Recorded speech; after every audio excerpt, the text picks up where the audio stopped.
And that's my take. Well, Mel, real quick, then who in Hollywood makes it on their talent? I think that there's a cap. I think there's a level where you can only get this far. Like somebody like me, like you're doing. And for some reason, you just can't get to that next level. You just can't, and if you're not with the right agent, you sure as hell can't. And there's backroom deals and ugly stuff going on. But I will tell you, there is not a woman in Hollywood that made it that is innocent. Okay?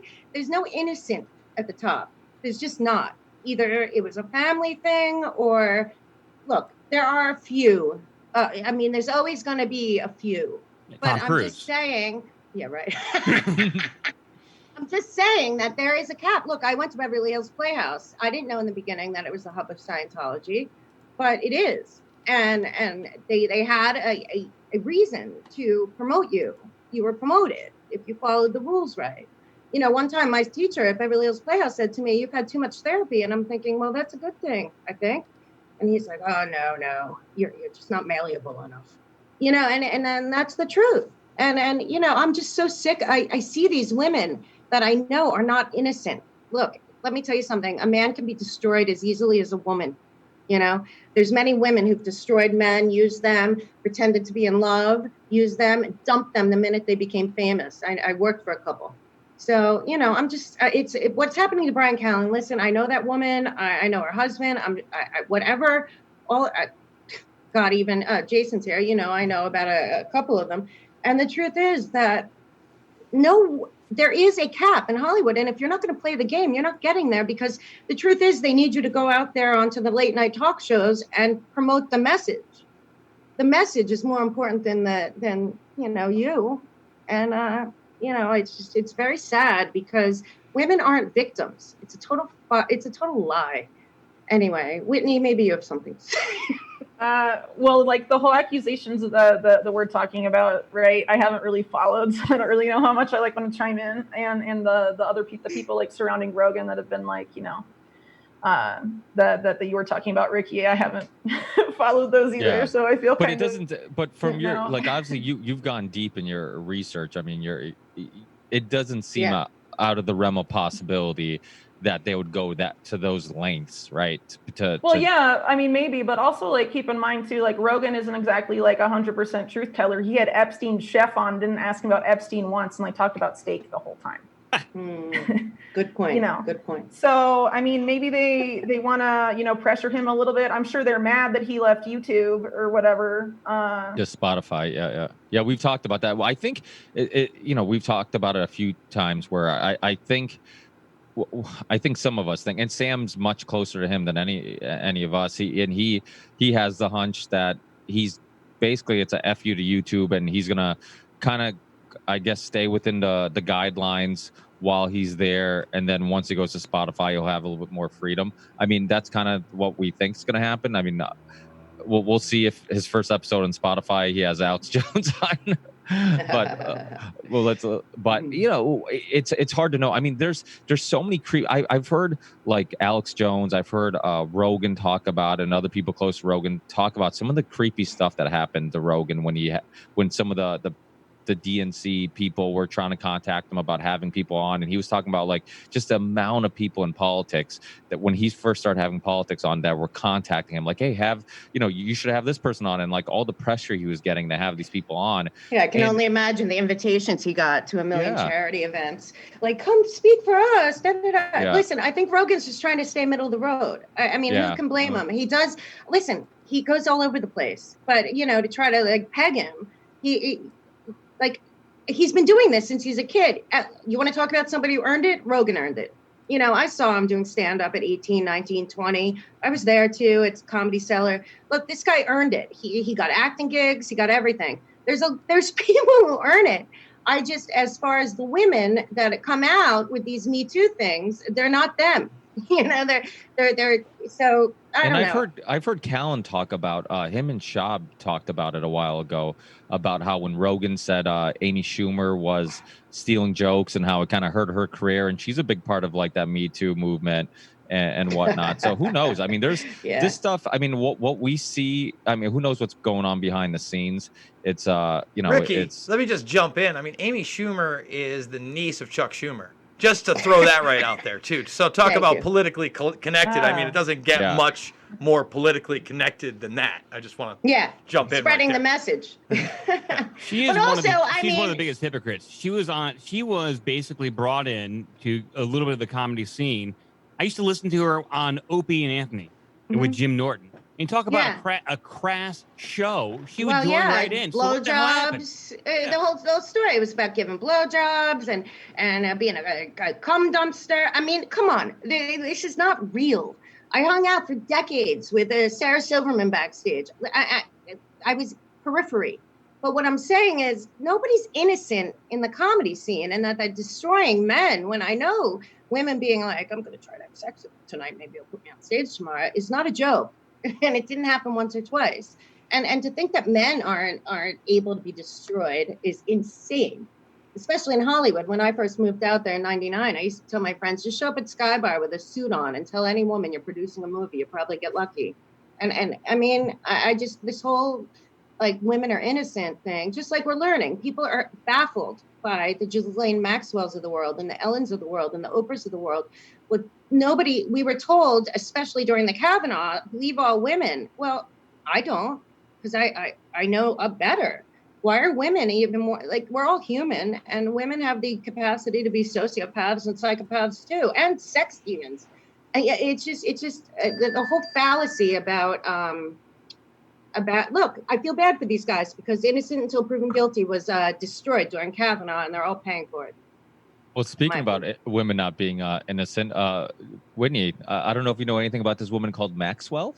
I'm kidding. But if you, I mean, obviously a lot of people, their opinions changing quite a bit, where like Jeffrey Epstein was like the face of that whole story and was like the evilest person and a part of that. And now people are starting to realize like, oh, maybe Maxwell was the one people Well, yeah, Ghislaine was definitely higher than Epstein, in my opinion. But I mean, what's really important to point out too is that the person, at least in the U.S. anyway, that was like above both of them was Leslie Wexner, right? And that's how you know that like Me Too, the establishment Me Too, is a total farce, because like why were they like, let's boycott Victoria's Secret, or do something like that, or go after Wexner or something? I mean, you're 100% right, because don't you remember when, I'm sorry to interrupt you, but remember when we were kids and like it was like 9th grade, 10th grade for me, and they started having like the very explicit Victoria's Secret commercials, and I was like, whoa, I don't want to see that with my dad in the room. And then it became the Abercrombie and Fitch too, right? Because that was preteens. real, like towards like teenage, like bad. teenage boys and everything. It was always a little homoerotic if you walked in Abercrombie and Fitch. Right, always. But like Whitney's saying, and she brought up most of it about Les Wexner that I've read also from her. But I'm telling you right now that Victoria's Secret and Abercrombie and Fitch and all, that was planned. It was planned. First, it was like the adult catalog. Then they had this pink catalog. And, 9 times out of 10, you go into some guy's apartment when you're single and you go to the bathroom, and I'm finding like, why is he getting Victoria's Secret and pink catalogs? It was like the easy way. So, I think Les Wexner is a big part. I also think that we allowed it. We allowed it. I just think everyone felt helpless and kind of blind, but the Victoria's Secret fashion shows were nothing less than, I don't know. I just like as close to like soft porn as you can do, and children are watching it. It was hyped up, it was just crazy. But anyway, no, back to Whitney. But Whitney's right about Les Wexner, but nobody seems to get it. Nobody seems to get that they were conditioning us for a long time. And now we have porn star library hour. So, right? Is there anything to those tags on the bras and stuff that are they really being tracked or anything like that? I don't know. I've never heard that. You guys haven't heard of the little RFID inside that little does that have something to do with human trafficking? Yeah. Is that some genius thing? I haven't heard that though. Apparently the New York, like the flagship store in New York, Victoria's Secret, in the 90s, they had the dressing rooms bugged, and Epstein could peek in and watch women What? Take their clothes off. Yep.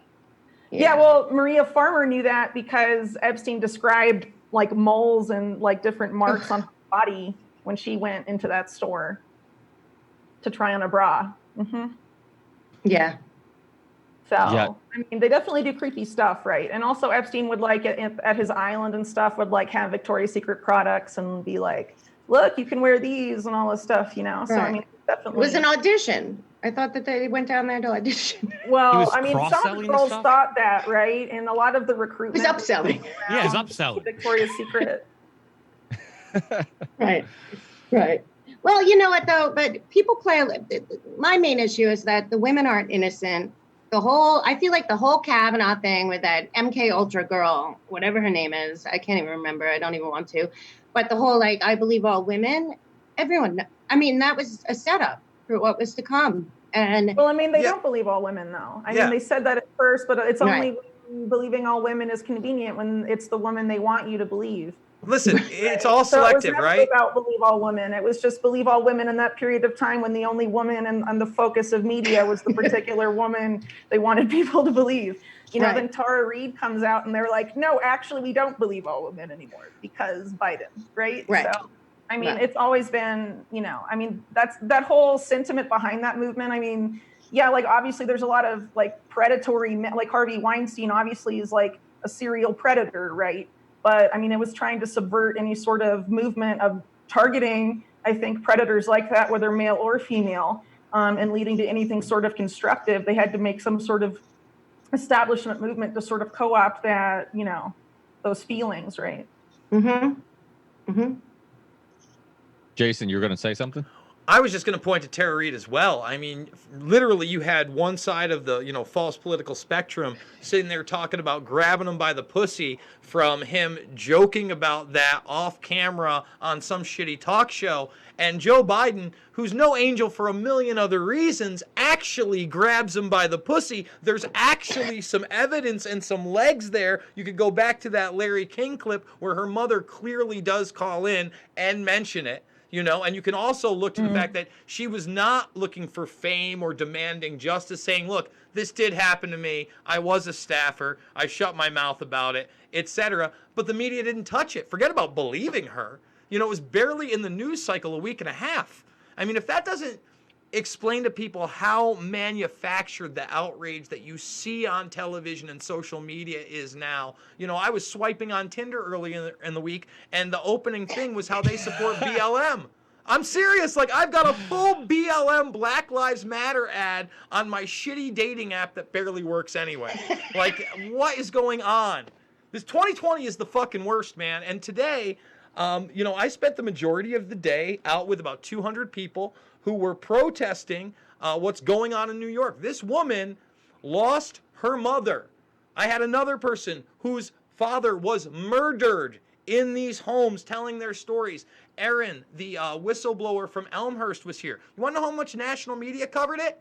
Why don't you go take a look? There's not one story about this that 200 plus people are protesting mandatory vaccines, the shutdown of our economy, Lord Cuomo giving our state over to billionaires, and you will not see this anywhere in the mainstream. There's no riots, okay? It doesn't have the glam and the flash of fires everywhere. It is, people of every sex, color, race, creed, religion getting together and saying we're being oppressed. So you won't see it on the mainstream media. Dude, 2020 has been so frustrating on so many levels.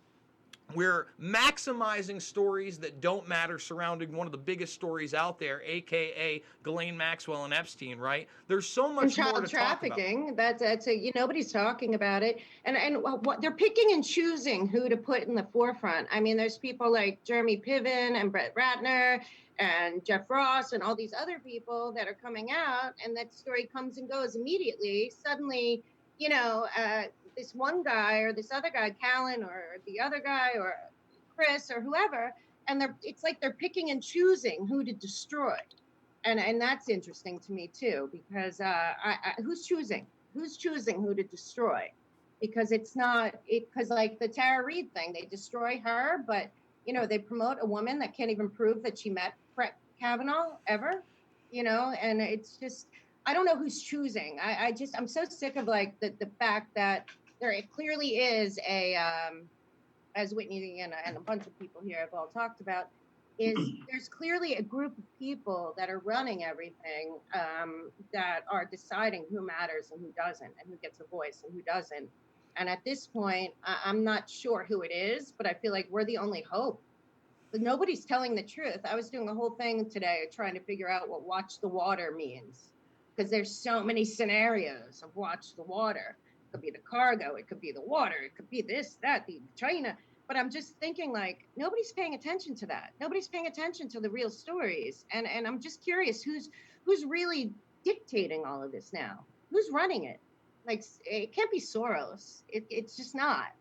I'm just not sure who really is in control here. Does anybody Dean, think they know? Dean, what are you seeing in Portland? What are you seeing on the streets there? You know, not. Can you guys hear me? Okay. Yeah. All right. Yeah. You know, what I'm seeing is a kind of a play shift from now that the feds have left downtown. I mean, they're still inside the building. They're not allowed to come out anymore. There was sort of a temporal agreement between the city council and the mayor and the governor to get the feds out. So the narrative has shifted a little bit, and there was just an attack on the police station about a mile from my house, and a huge crowd pushed down the street, and they were smashing cars and slashing tires. And so it's just kind of shifting away from that, but the fervor hasn't let down. It's just the targets have changed. Well, Truthzilla, you guys are in Oregon too, right? Yeah, we're just down the road, down here in Eugene. So we've been seeing, not obviously not as intense as it is up in Portland, but we've been watching what Governor Kate Brown has been doing, and just so frustrating. Like, the mayor of Portland was in the protests. Yeah. It's just so incredibly frustrating. I don't even understand how that works. Like, these small businesses are getting destroyed, and they're looking to their government officials to remedy the situation, and the government officials are out in the streets with the protesters. It just makes absolutely no sense. And so, like I said, it's been happening a little bit down here in Eugene, but not to the level that Portland's seen. And I don't think that there's been any federal troops down here, or federal. I think it's a pretty great example of how completely perverted, at least Oregon or Portland specifically, as government and local government has become, and completely indoctrinated by the Marxism and the sort of mind control that's going on, that our own mayor and our city council people, our commissioners, are actually in the same protests of the people that want their heads on a stick. These are people that supposedly have the ability to make and change laws and protocols and get things done, but they themselves have been mind controlled, and it's really perverse. I've never seen anything like it in my life, and it's really terrifying, because we're having in Portland right now, we're having a special election for a city commissioner position number 2, and the choices are one very hard left progressive Democrat and another hard left progressive Democrat, and there's absolutely no choice there whatsoever, except for one is a African American woman and one is a white old man. So you can pretty much imagine where that's going to go. Well, I'm in New York City, and I'll tell you, I saw a guy. What's happening here? We have no cops. Okay, there are no cops. The cops are completely ridiculous. And I have a good friend who has a restaurant. So we're out on Saturday night. A big Black Lives Matter troop comes down the street. Everyone's yelling. They clearly have their own security. Okay, they have their own security. I don't know if it's the brown shirts that De Blasio recruited or what, but they do. And then I've seen that here in Portland too. It's unbelievable. And they pick up, and this homeless guy picks up I guess a steel pipe, and he's walking around. There are 5 cop cars and 10 cops watching. And the owner of the restaurant says, "Can't you do anything?" He said, "We're not allowed. I have to call and get permission." There was an executive order, and they have to call the station and get permission to approach. And I go, if that was a woman being raped right there, would you have to call? And he said, yeah. And he goes, "This is New York, 2020. And I go, "And you're a cop?" And he's like, "Believe me." He's like, "It's way worse to watch." And I was like, this can't be. They actually have to call and get permission to go up to somebody now. These cops, 10, and he's running around the street. Oh, and he stole a It was a man wearing a dress, by the way, and he stole a fire extinguisher. I mean, the guy was mentally ill. I mean, it was so extreme. And I said, well, why can't you take him to the hospital? He's like, no, we can't do that. There's nothing they can do for them. And I'm like, I mean, this isn't the first time. My friend's restaurant gets attacked every day. They're letting us eat outside and to our own peril because everyone's empowered. They know there's no cops. The cops can't do anything. And I'm pretty sure that people are taking pictures. They're working for the government. They're working for de Blasio. We had 4,000 contact tracers. And guess what? They don't wear uniforms. They dress normal. And they stand next to you and they ask you questions. And you might think that you're like hanging out. And the minute you say like, yeah, I had COVID 6 months ago. And they're like, oh, let's get together, taking your address and your name. And somebody's going to show up. It's not a joke. What's going on in New York City is unbelievable. And the cops have nothing. They have no power, none. They can't arrest anyone. It's crazy. I want people to think about that. Think about that. They don't want law enforcement to do their job. They're already going to defund it. They just defunded sanitation in New York City, $100 million. There's trash every fucking where. Okay? And they have a snitch force that they're putting $30 million more into right now, again, headed by Michael Bloomberg, an unelected fucking billionaire. This is why I'm moving out of this state immediately. Like I'm good. I was thinking less than like 30 days. I don't know if I'm even lasting this month at this point. Is this because of that, or because you had no luck on Tinder? Dude, you're not kidding. But I have metal signs, guys. Metal signs in my small little town that say, "Please wear a mask." They're not even paper anymore. They want me to wear a mask at the ATM. I'm so done with all of this. It's not going away. Jason, where do you think you're going to go? I already traveled the country. Iowa seems pretty good. Iowa seemed pretty good. South Dakota wasn't terrible. Borders are still open. They were pretty damn open. Like, all right, so let me give you a taste of why I'm thinking Iowa. I'm hoping my sister and her kids are going to come. And I really like Missouri too, but they were talking about in some counties having middle school students, and the one just turned 12, wear masks in school. My kids aren't going to grow up to be slaves. I won't fucking allow it. I will not have that happen. And at least Iowa is saying no masks for kids, and there are neighborhoods there. I can do my thing until they censor me completely with any internet connection in the world, and even then, I'm pretty ingenuitous. I'll get another job. I don't care. I'll work. I've done a million things in my life. Someone will give me a job. The economy was open there. Okay, I saw less slaves there than most other places. The Midwest had a lot of people pushing back. I really liked Missouri too. People that are not ready to push back now are not ready for what's coming, which is an automation nation, UBI, entitled society, where fucking robots show up and deliver your slave boxes and your slave rations. That's what I think. Right, Jason, I was talking with my sister today, who's a lawyer here, and we were talking about how nobody's going to need the commercial space. What's going to happen to all the commercial space in New York now that everyone figured out nobody has to go to the office? And then everyone's moving out. And it's like, all I keep thinking about is like this Fifi Lee and these smart cities, and how Cuomo said 6 months ago that he's going to have Bill Gates come in and reimagine New York City. Right, Eric Schmidt, exactly, who like hooked up with her at Google China. But no, here's the thing. It's like, are they going to try to make everyone move out of the cities? Yes, it's happening already. Listen, just going to be workers. This is it. This is the consolidation of power where they trash the infrastructure completely. Any of those mom and pop shops that have survived all these years and those great restaurants, sorry, that's just not in the future. Anybody worth their salt that wants a future for their kids has already up and left, and you've seen it. They know it. Right. Okay? What people don't understand is Cuomo, and this is a story that, again, is getting no traction in the United States, but let's take a look at it really quick. I think I have it over here, other than the trash story. Oh, no, I nixed that one out. But he's taking billionaire money right now.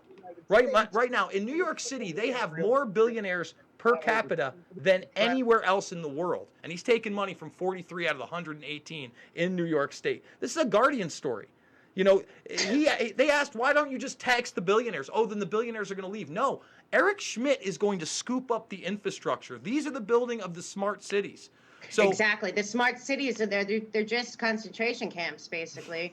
And, you know, another thing that's happening is there's a whole bunch of lawsuits that are going to start to pop up, which are, look, I have 3 hardware stores in 6 blocks of me. I live on 56 and First.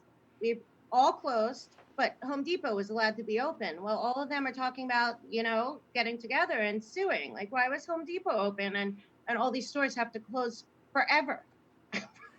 Forever. And it's really, no, listen, Cuomo has made it clear. Not only is he bringing in Schmidt and Gates, I saw the press conference where he said he's going to bring in Schmidt and Gates and reimagine New York City. Well, that's going to be just a bunch of workers. I mean, it's not going to be that different than what's happening in the AI concentration camps in China, except for well, I mean, they had plans. Oh, sorry. Go ahead. No, you know. Sorry. Well, yeah, they had plans to do this before March or any of this pandemic stuff happened, right? Also, it's worth pointing out that New York has had plans since like the beginning of the year to start to pilot not just New York City, but like 5 cities in the entire state as smart cities. And those are all going to be built by Israeli tech companies. None of them are even going to be built by American tech companies. It's also worth pointing out that Eric Schmidt last year is, since 2018 has been head of the National Security Commission on AI.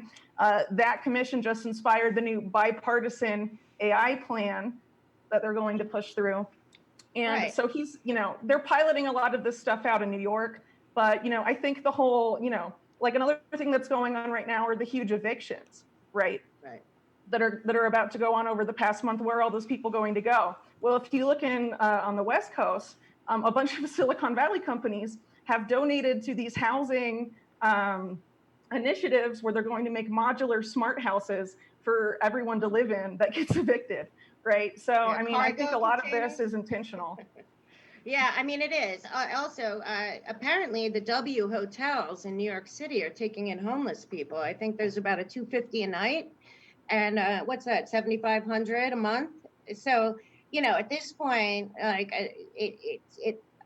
I don't understand what they're doing because so many people, there were 4 moving trucks on my block today, and it's not a joke. And it's like they're trying to clean out New York City, but they're holding on, and then they're letting people, they want to close Rikers.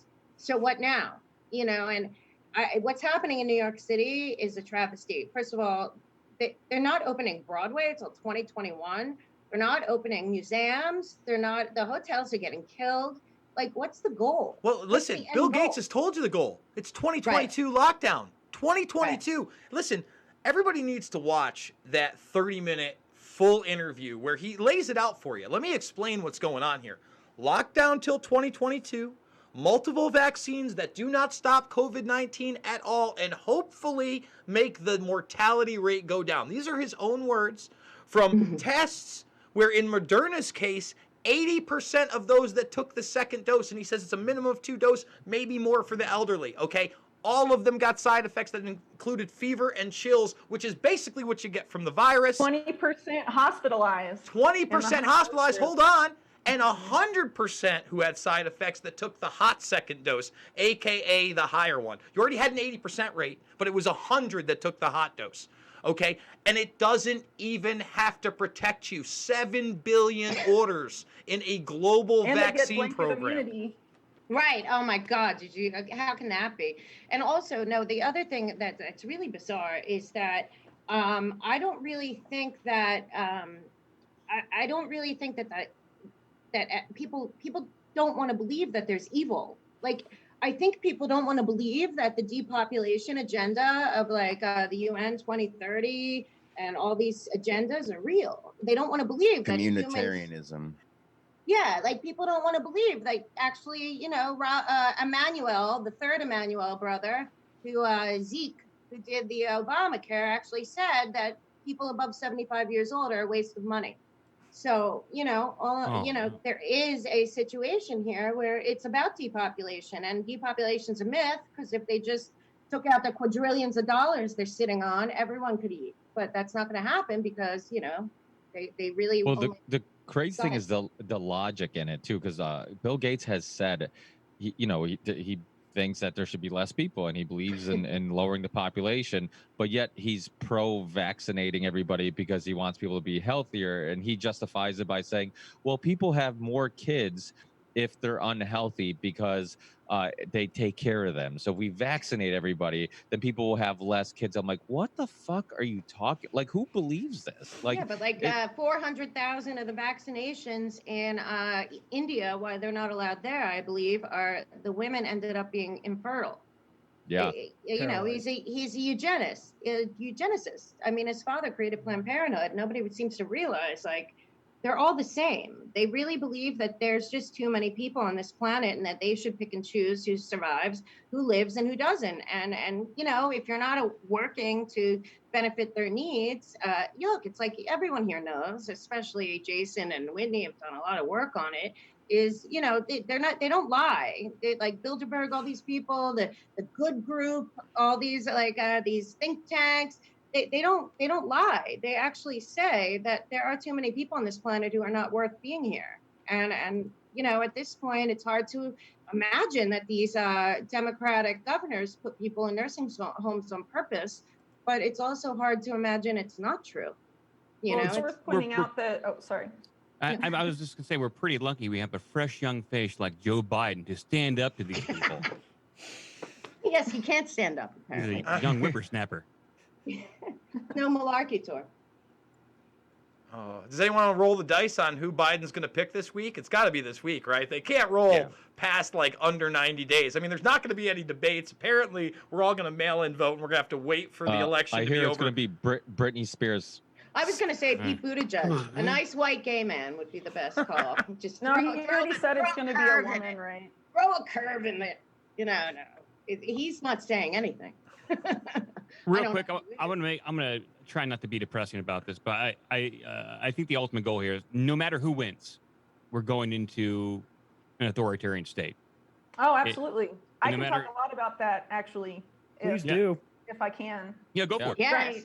So recently in the news, I don't know if you all saw, there was talk of these new simulations about what's going to happen after November 3rd. They're saying Trump's not going to leave office. Know who's behind that? Michael Chertoff, Bill Kristol, you know, are just two of the fun members there, former Pentagon officials from the Obama administration. I mean, you want to make the QAnon people be the domestic terror threat the FBI said they were last year?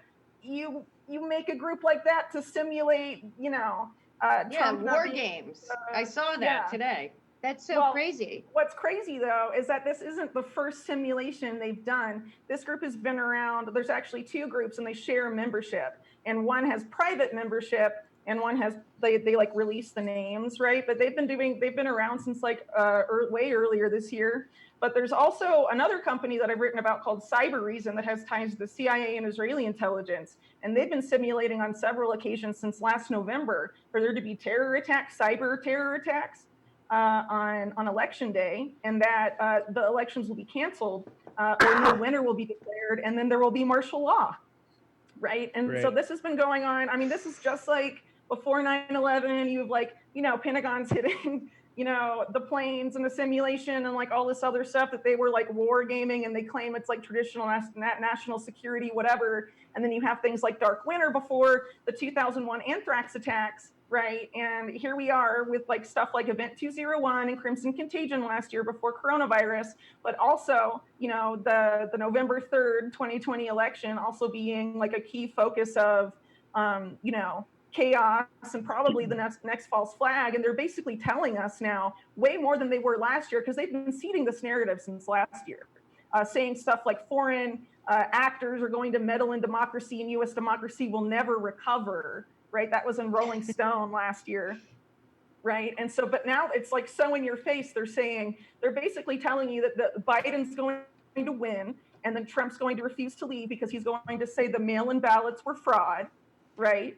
And then there's going to be an impasse. And then the military, right, activated continuity of government earlier this year because of coronavirus. That even made it into Newsweek, right? So what do you guys think is going to happen?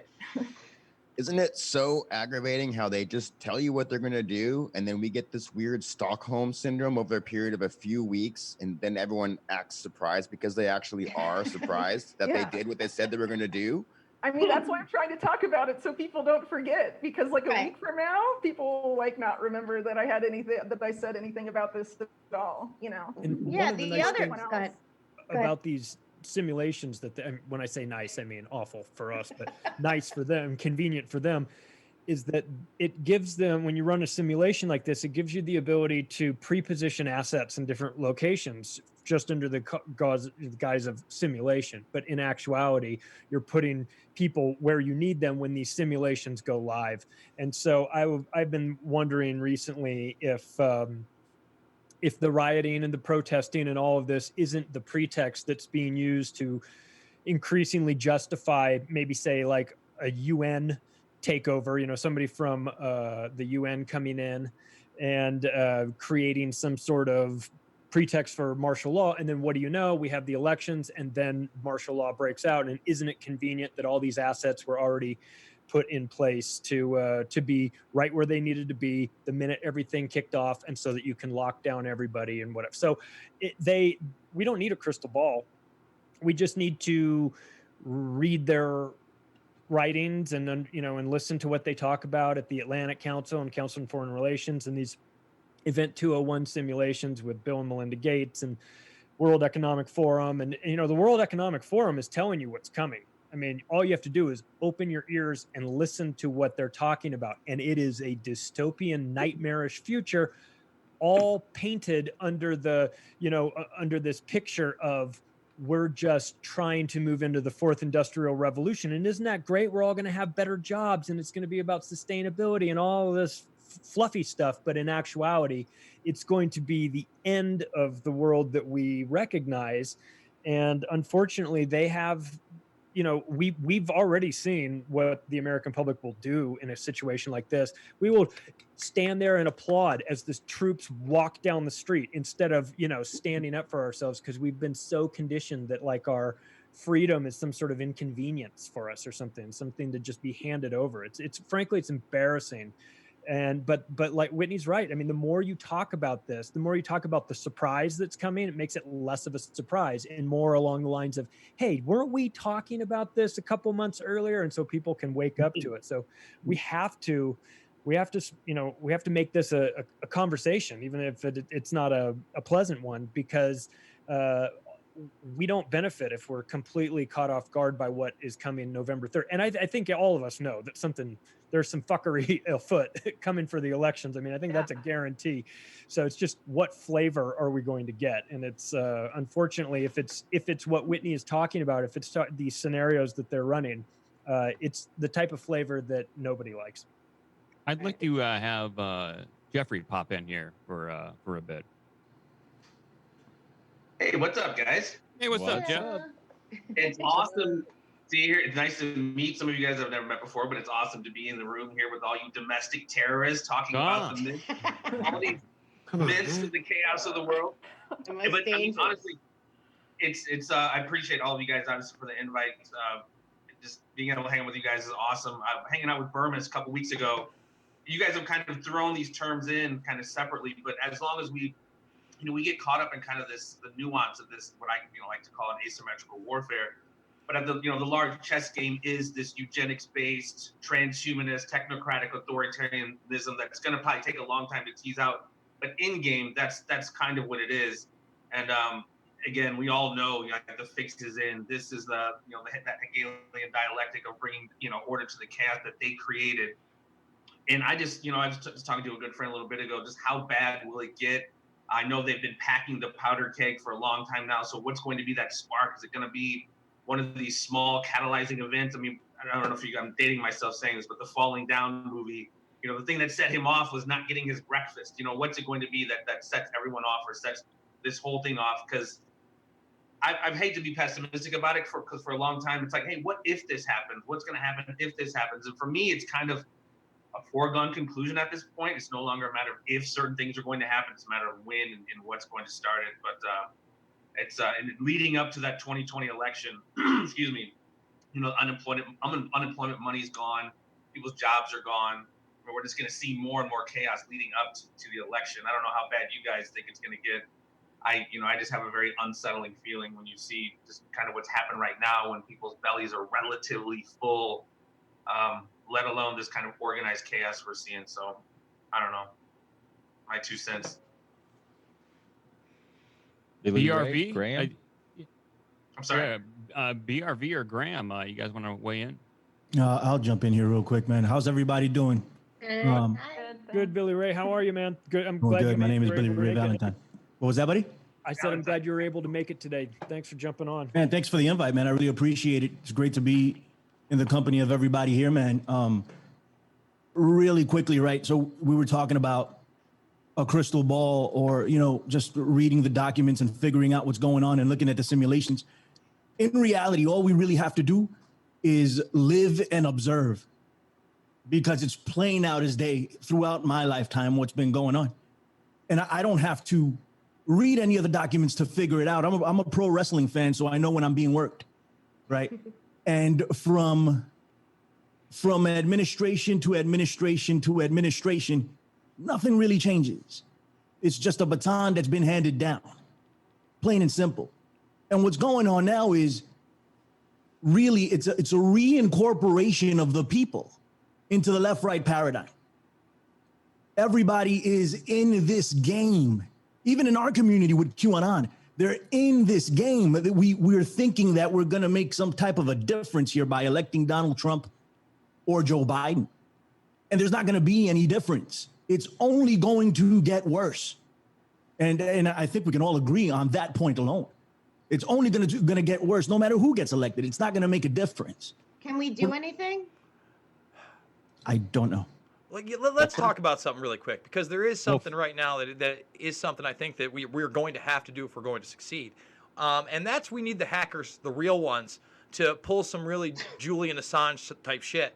I'm serious. Like, if you're really a hacker out there, that's about our last option, is to put public information that is real evidence, not message board bullshit, about some of these predator class motherfuckers out there. And then we all have to get out in the street and say this extradition by the Trump administration, Grenell, Barr, and all of them on Assange has to end, because they have literally criminalized information that goes against the establishment. If you expose war crimes of a certain class of people, that is now not only illegal, even if you're not a United States citizen, but we will bring you here and torture you for the rest of your life. So now I need the real keyboard warriors, not the bullshit decoders, not the memers, the people that can get in there, get criminal information on these motherfuckers, and show the world their fangs. Because most people still don't know. I get in arguments now that it's hip to talk about Bill Gates and say he's corrupt. I've been doing this shit for 15 fucking years.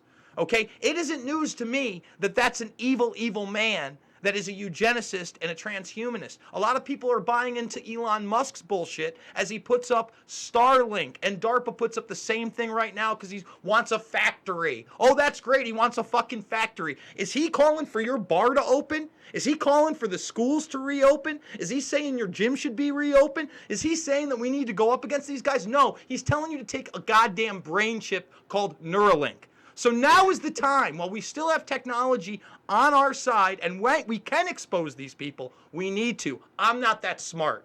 I'm a simple guy. I'm a simple fucking caveman. But I know there are people out there in the Anon worlds that want justice. Get off your bullshit ass and go. Now is the time.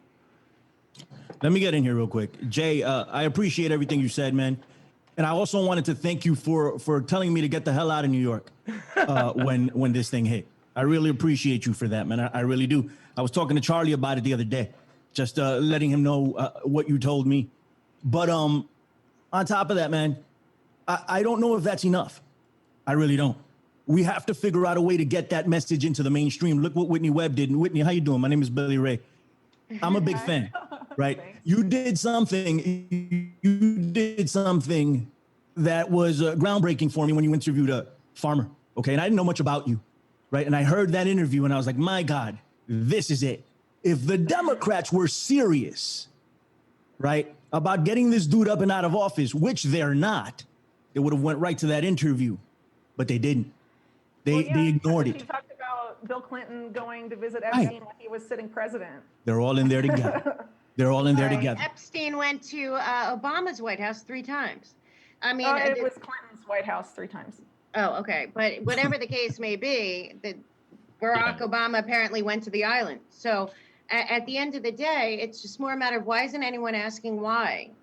Everyone's all stuck in the minutia, but nobody's saying like why? Why did all these people lie? And why did Obamagate happen? Because they don't like Donald Trump? Obviously not. It can't possibly be hatred for Donald Trump that is the impetus to all this. It's so much bigger than that. And people are so dumbed down that they're not even saying like, well, why would these people throw their whole lives away? Lifelong FBI agents changing 302s, you know, taking the risk to get caught. Nobody's asking why, because I feel like a lot of people don't want to know. You bring up the child trafficking, 9 out of 10 people are like, oh, I don't know about that. You know, like it's impossible. Like the evil that all of us know exists is impossible. And I think people are in denial. And as long as they're stuck in like, it's kind of like Watergate. No, it's about so much worse than that. But nobody's asking why. And as long as nobody asks why, then they can stay in, you know, the cognitive dissonance that, it's just another election. When it's not. But I feel like, what can we do? I'm so sick of hearing all the stories. I want to hear like, what can we do? Can we do anything? Are we just sitting here waiting for the next thing? People are protesting. I mean, people they're out in the streets. Yeah, they're out in the streets. The problem is that you're just not seeing it on social media. I mean, Del Bigtree, who's actually going to be with us, hopefully on our next episode. I was trying to get him on this episode because he just got banned off YouTube, which is ridiculous. And so, I mean, I think there's more like-minded people like us than we think. The problem is those aren't the people we're seeing on social media because their voices are being suppressed. And I think, you know, doing these shows, I mean, all of us just talking to people, networking, I'm sure a lot of us have fans contacting us. We're out there. There's people who are upset. I mean, in Massachusetts, they just did another travel ban type thing. You know, Baker said that $500 a day, a fine if you don't quarantine. Like, are you fucking kidding me? Who can afford $500 a day, like a fine? You know, like that's crazy. And it's like he says this, and I'm outraged, and we just assume like there's nobody upset about it. Like how he's just saying this on TV, and nobody's upset. And you talk to people, and people are upset. But the problem is those voices are being suppressed. That's why we do need to have these conversations. If it's for no other reason, it's to let people know that like, hey, we're upset too. There are people out there that are upset, and we need to do our best to let people know, like, go out there, protest, talk, start spreading this, like let people know, because the problem is there's a lot of public shaming, and a lot of people do believe that they're in a bubble. Like, oh, I'm the only one who thinks this is all fucked up, that kids have to wear masks. I'm the only one who thinks that, you know, that all the, you know, the whole world is going to shit, and like all these regulations and everything is insane. And then, you know, when they hear these type of conversations, they're like, oh crap, I'm not the only one. There are a lot of people out there upset. But the problem is, and that's what initiated the first union of the Unwanted. We called ourselves the Unwanted because of the censorship. Well, it was actually Mike's very catchy name that he came up with, but it was because of the censorship, because of the fact that these conversations aren't being heard. These conversations are being censored, and that alone, regardless what side you're on, if that alone should make you wonder, like, why can't we have these conversations? Why are people like Del Bigtree, who a lot of times is having just people on, you know, experts, people who are PhDs, doctors, why are people like that being censored? Why are these doctors on the front line? Why are those videos being taken down? Because they have decided what truth is, and they're force feeding you their truth, and that's what we have to fight against. Well, I think that's sorry. No, when we were asking the question, what can be done to stop this? I'm going to come up with 2 Looney Tune ideas. Okay, these are 2 Looney Tune Hail Mary passes to possibly stop this. If there's any, I don't know if this is going to happen at the general level, like general colonel, but there might be some constitutional-minded military that might step in to stop this. I think that's a Hail Mary pass. If things starts to roll along to where it's very obvious we're under an authoritarian control from unelected bureaucrats, and someone, maybe a group, may try to step in for some kind of military coup. I think that's unlikely. The even further Hail Mary pass would be to make everything pause and to change everyone's attention to something, and that can only be a form of UFO disclosure. Three Gorges Dam, maybe. Oh my That's God, damn bro. right. I knew that was Listen. You think it's a coinky dink that they bring out we've got an off-world craft bullshit? No. Literally, It's all while about they're the doing the narrative. actual thing. Just had Let me one just in say China this. too. I am a big proponent that anything is possible. I am by no means the authority on any fucking thing. We all believe goofy shit, right? That's why this doctor with the hydroxychloroquine, if she did 350 patients and they survived and they did well, that's all I care about. I don't care about demon semen. I don't care if you believe in I do. demons Hey, or that stuff's true angels or too. ancient That aliens. stuff's true in your thing too. Anything. We all believe in goofy shit. The fucking people buy that think it they're the from authority Grimerica, think I we think. came from a magic fucking bang. I don't buy it. All right? But when you look at propulsion technology, the last thing they've ever disclosed to us is what? The Saturn V rocket. That's why fucking Elon Musk ain't going to the moon or Mars or any of that bullshit. It's militarizing space. Get it through your head. And then on the flip of that, what's the Space last? Force. Yeah, what's the other thing that we've seen? Literally the last thing we saw was from the Gulf War, the stealth bomber. Do you think our propulsion systems are 30 fucking years old? Of course they're not. They never have been. Annie Jacobson has done amazing work on Area 51, DARPA, and Project Paperclip. And when you've been following this as long as I have, that is a huge nexus of intelligence. And if you think it's a coincidence in 2020 that the History Channel isn't about world wars or how the banksters are evil or how real politicians did go up against them in the day, and now it's about ancient fucking aliens, that's the program, guys. Like, that's the new religion. And I hate to say it like that, but the chances that we, if this is some alien plot, listen, it could be aliens, interdimensional demons. I know I can fight people. I'm on their level. Everything else is something different. And I just have seen so much disinformation in that field. I always tell people to go watch Mirage Men.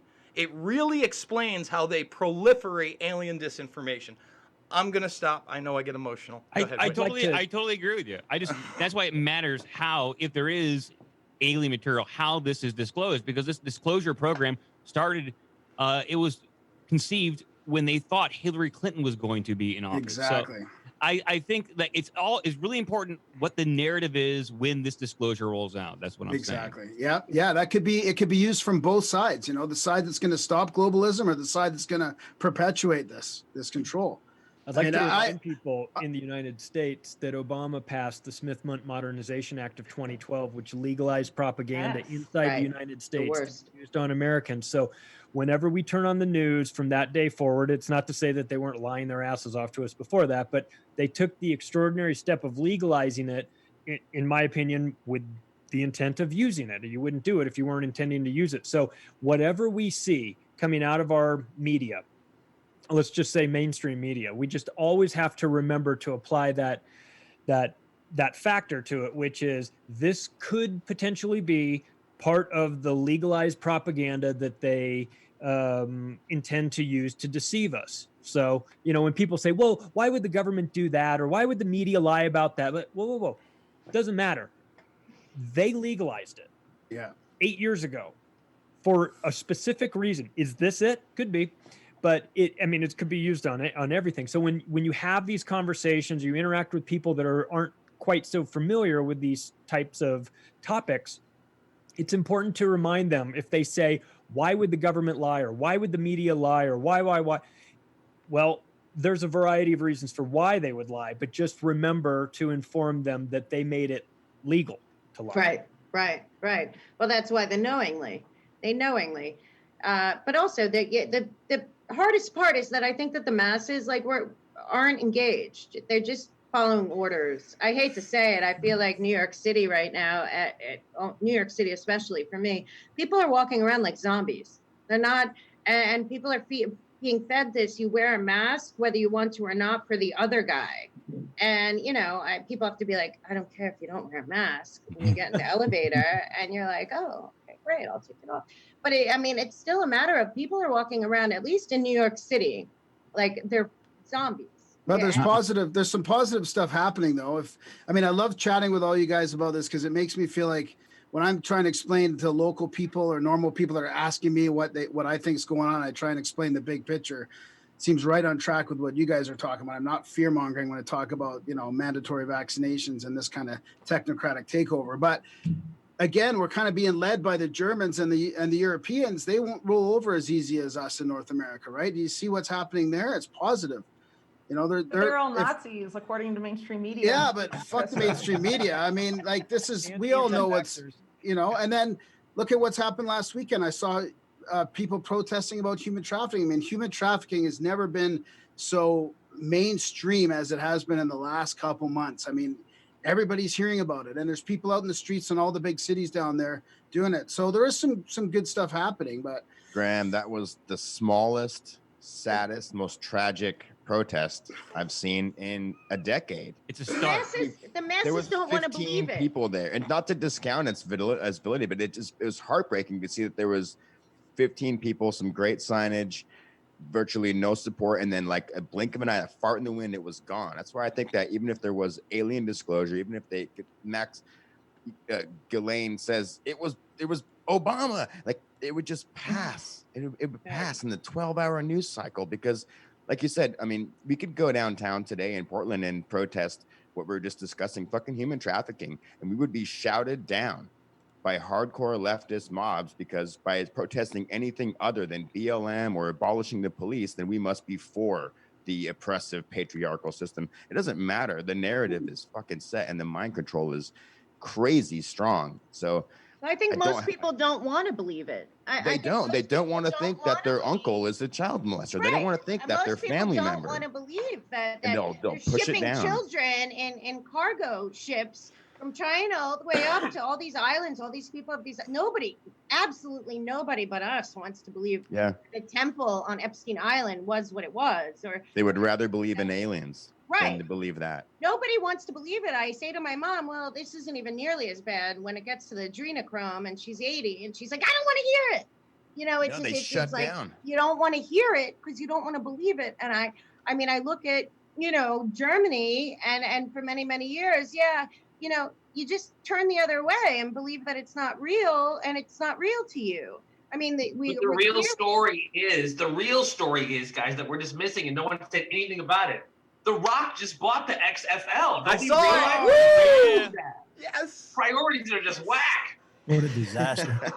Yeah, I mean, as far as like the manufactured outrage, what we're seeing here, it's like, okay, at this point, everyone's out on the streets protesting what they're protesting now because the media told them to go out and do it.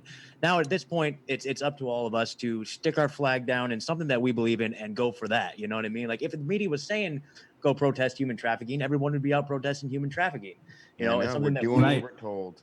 I'm just like, at this point, I know what I'm sticking to and I'm pushing it hard. And it's just insane right now. I mean, I don't want to believe it either. It's not just the people out there that really don't want to believe it. I just whatever evidence I see, if it seems true, I'll investigate it and I'll look in that direction. But I don't want to believe any of this crap. Can I just jump in on that too? Because that's another thing. Well, really quick, I just got to say bye because I have to go because of the time. Okay. Oh, hey, sorry. Whitney. Hi, Whitney. Good to meet you, Whitney. Thanks. Whitney, you better hit me in Likewise. the DMs. Let's get together this week. Hit me in the DMs. Okay. You okay? Bye, Jason. Bye, All right, everyone. later on. Bye. Thanks, Whitney. No problem. Bye, y'all. Let me say this. I don't want to believe it either. But Right. one of the other things that I really try to stick to, again, because I've been doing this for such a damn long time, is point to things that are on the record and involve such powerful people. I don't have to use the term adrenochrome or Crowley stuff. For instance, Dennis Hassert was the longest serving Speaker of the House Republican ever at the time. He was labeled a serial child molester by a judge. Yeah. He has never done Dennis prison who? time for molesting No one remembers children. that guy. What's that? No one remembers that guy's name except for people like us. Well, again, you have to hammer that home and you say, listen, I know. We're talking about things that went back to when he was a gym teacher and a coach in his 40s. Do you think that man stopped molesting fucking kids as he rose to power? And they clicks in their brain. They're like, okay, wait, that's a little different. And then I say, do you also realize that Barney Frank was running an underage house of prostitution out of his D.C. home in the 80s and got caught? And Stephen Gottlieb not only gave evidence, but they did nothing about it. They had an ethics committee hearing you can watch on C-SPAN now, right. and they slapped him on the wrist for Craig sure. Spence. Craig Spence, the crackhead who killed himself because he was the fall guy, and he knew it. And that's the he Franklin was, he was the scandal. middleman. I mean, there's so many things. Again, I've read Nick Bryant's work and John DeCamp's work, and I've gone far on Sandusky, and I've explained to people that was a pedophile ring too. And it takes literally 90 seconds. And then you ask yourself, why didn't you know that before? And that's a starting point. And that's a Republican. You got guys on the Democratic end. I could name a dozen other of these people. Tom Foley, Ed Murray. These are high-level politicians and high levels of power. All right, and then you haven't even got to Epstein yet, right? I get it's the glamour of Clinton and all this other stuff, but the predator class runs deep, guys. And the pedophiles, unfortunately, the ones that get caught, they're mid-level at best. The high-level guys never make the fucking news, unfortunately. I mean, but I can't believe that the Clinton thing and wasn't even on the news. Nobody even covered it. How disingenuous. If I'm somebody out there, I'm wondering why it wasn't covered. Like, nobody covered it. Nobody covered Clinton this weekend. Nobody covered anything. They're ignoring it, and I guess the public's okay with that. I don't know what's going on. That people aren't questioning why aren't they covering it? It's insane. Another thing I stumbled across too, I was writing a piece recently about the Finders cult, right? And I know Wikipedia is not, a credible source that we like to refer to, but at the same time, there's no Wikipedia page for the Finders cult. Can you name one other thing in the universe that doesn't have a Wikipedia page, and that there's FBI vault right here, but yeah, I mean, that's how under the rug it is at this point to go back to stuff that's been proven and declassified and is in the public conscious. But there you go. It's a perfect example of that. Mm-hmm. It's funny because all this, sometimes I'm really positive about the fact that human trafficking and child trafficking has become a conversation you can have with almost like a normie, somebody, and they kind of, they don't look at you like you're crazy. Like, people are starting to come around to the fact that, like, the world really is as crazy as the conspiracy theorists have been saying it is. And then what's scary is how quickly it's like, okay, they just accept it and they move on. Like, oh yeah, people are trafficking kids, and then they just move on. And a little bit, I agree with Billy Ray, and I give you a lot of credit, Billy Ray, for being with us and missing Monday Night Raw right now, because I know you're a wrestling fan. The worst show in television history, brother. And I got to cover it tomorrow night, so I got to watch it at some point. Anyway, but it is one of these topics are hard to have or to talk about. I mean, I've had Nick Bryant on my show. We talked about the Franklin scandal. We did like an hour and a half. I mean, as a parent, it's not easy, but I feel like we have to talk about it. These conversations, and Jason's done tons of work on a lot of these cults, the Finders. I mean, he talks about this stuff all the time too, and it's not easy. I mean, it gets you worked up. I mean, you see Jason, I don't know if it's because of his lack of luck on Tinder or because of these topics, but he's worked up. And I don't know how you couldn't be. Like, again, when I found this stuff out, listen, when you find out there's a bunch of people posing as Christian conservatives, especially in the 80s and 90s, and then even, as you progress, these somehow authoritative moral figures, and they're into the occult, and they're raping fucking kids. Yeah, someone should step up to the plate. like how could anybody be okay with that? I'm not even a religious guy, but you see how these people have been fleeced. You look at the history of the Bush family and Skull and Bones and their little clubs, and I get it. A lot of it's just play, but some of it is very dark. And you get into that's why I jumped back to Hollywood in all my years out there, because I gotta say, people out there know. People know about Standard Hotel. People know about the tunnels under under Chateau Marmont that go across the street. People know about the Long Beach port. People know. It's very common. And also, Heidi Fleiss was one. I mean, all these people, they know. They all know. The problem is nobody talks about it until after somebody finally gets arrested or gets caught, because it's like, you look at Jimmy Savile, right? In the UK, same thing. Like, after that happened, everybody's like, look at Charlie Sheen. Charlie Sheen was, we knew about him with Corey Haim. He's also has had sex with women after he had AIDS and didn't tell them, and he's a free man, and he can still probably get jobs, so like the problem is bigger than that. It goes back so much farther, but I'm telling you, they're all connected. And when you ask me, people say to me, is anyone in Hollywood not involved? And I say, past a certain level, especially talent, past a certain level, you're involved. even if you're not participating. And I know so many people who are on those flight logs. I mean, know them intimately, work for them, whatever. Do I think that they all participated in child sacrifice and rape and that? No. But do I think they all knew? Yeah, I do. So it's very similar to politics, right? Like once you get to a certain level of politics, if you're playing along, you're in. Yeah, because if you get to that level, it's only because you're either shutting your mouth or you're a part of the game. Yeah. Right. I got a quick question. Yeah, and as far as getting people, I mean, somebody said it a little bit ago. It's really hard to understand and really grasp how deep and dark this whole pedophilia thing goes, because it is so dark. The ritualistic part of it. How much do you guys think the whole, I mean, whatever it was a couple of years ago, Pizzagate, quote unquote, muddied the waters because the narrative was, you know, Hillary Clinton's running this XYZ thing out of a pizza, and it just like, it was obviously horseshit on its face, but then people couldn't even take it seriously when you start talking about no. Pizzagate there might have been something there, but Pedogate, you know what I mean, the trafficking of human beings as well as human beings' organs, as I don't know if anybody's mentioned, is absolutely real, and it's been on for a very long time. But my question is, how much do you think you guys think Pizzagate muddied the waters for your layperson to just kind of blow this off? Well, I think it's done by design, man. I can speak on that. Yeah. Right. Oh, I'm sorry, brother. Go ahead. Finish up. Go ahead. I think that part of the problem with like the shock and awe value of a situation like Pizzagate or even like this Wayfair thing, when at the same day of the Wayfair Twitter conspiracy thing, there was an actual 30,000 person pedophilia bust in Germany.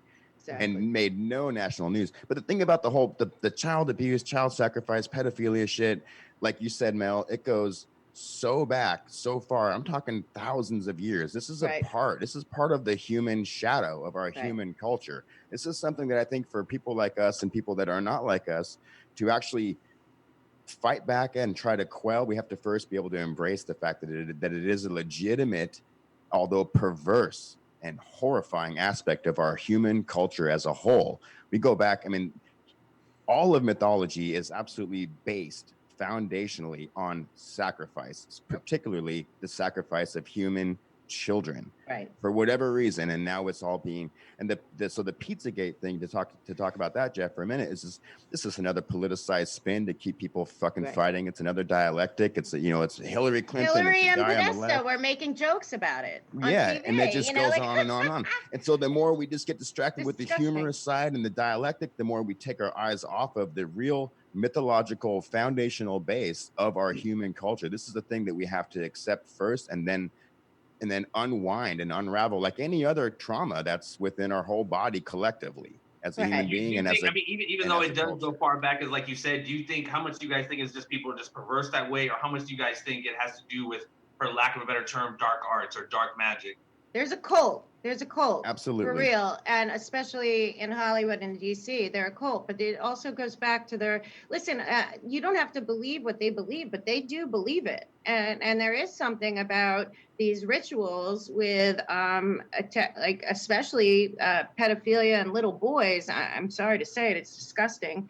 But these guys, it's a ritual. It's part of getting to the next level in their cults. Mm-hmm. And I'm sorry, it's disgusting, but it's true. Well, they think that they're taking on the life force of that child, but I'm telling you that these kids are raised like this. And I hate to say it, I went to school in New York and everything. I actually know some of these kids, and I'm positive that they were abused, and now they are abusers. And I know that a lot of these people, Ghislaine Maxwell, I saw Robert Downey Jr. came out with something recently. A lot of these people are going to come out and say they were abused, therefore they're not guilty.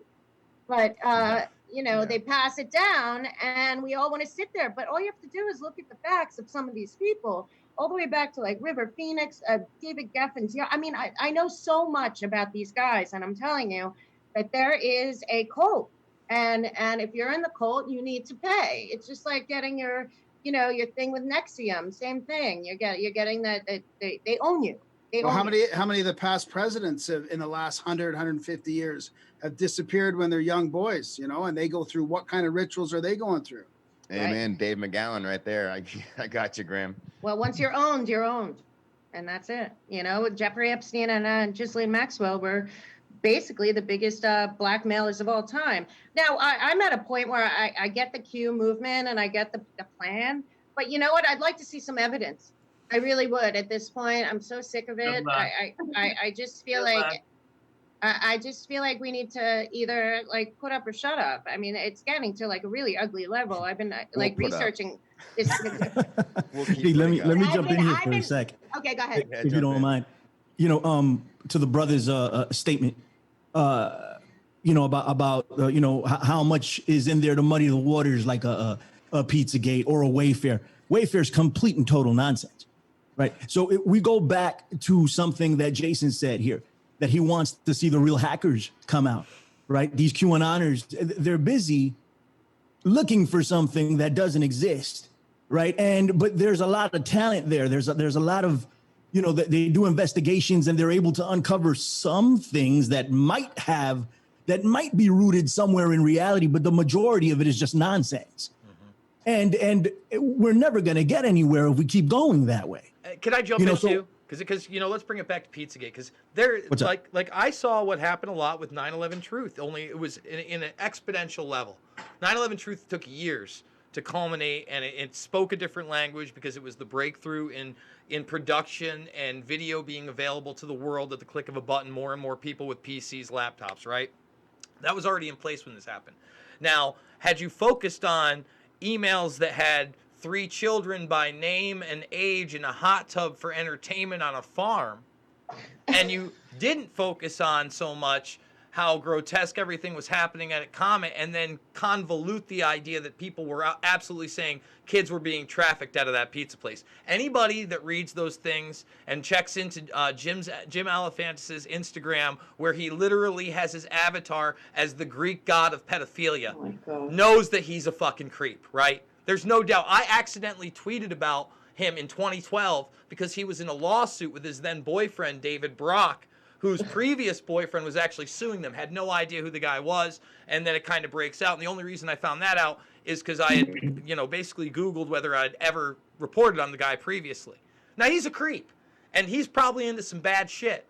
But they knew if they spun it that these crazy people think that he was in a pizza place and everybody was just trafficking children out of there. 100%. And then on top of that, to not even look a little bit harder at what they claimed happened to that computer, in the articles, they say one of those bullets went through the hard drive.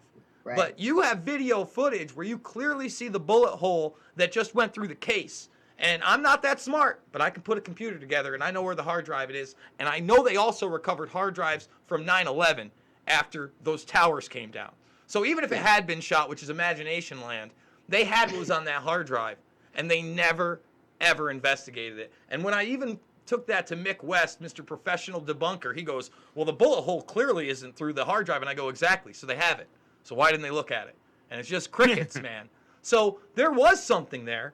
There was a lot there, but we should have focused on that. Instead, we let the media spin it that Hillary Clinton was running a sex slave ring out of there. Listen, Clinton's dirty, Podesta's dirty, both Podesta's fucking filthy, right?